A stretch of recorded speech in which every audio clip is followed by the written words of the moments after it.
कामशेतकरांचा संयम संपला. वारंवार वीज खंडित, अधिकाऱ्यांचे फोन बंद.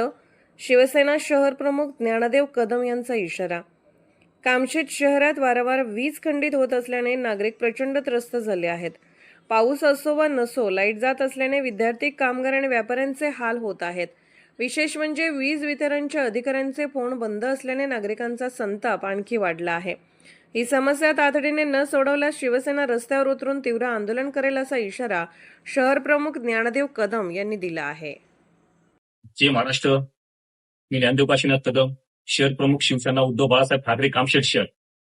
मी गेल्या अनेक दिवसापासून बघतोय की कामशेत शहरामध्ये विद्युत पुरवठ्याची अक्षरशः दुर्दशा झाली आहे. पाऊस असो किंवा नसो, वारंवार लाईट जात आहे. या लाईटीचे दुष्परिणाम आपल्या व्यापारी वर्ग असन, कामगार वर्ग असन, विद्यार्थी वर्ग असन, विद्यार्थ्यांना अभ्यास करता येत नाही, आपल्या महिला गृहिणी असतील. सर्वात गंभीर बाब म्हणजे एमएससीबीला, ज्या प्रशासनाला वारंवार फोन केले असतात ते फोन उचलत नाही. फोन उचलला तर वारंवार उडवाडीची उत्तरे देतात. कधी कधी त्यांचा फोन बंद असतो.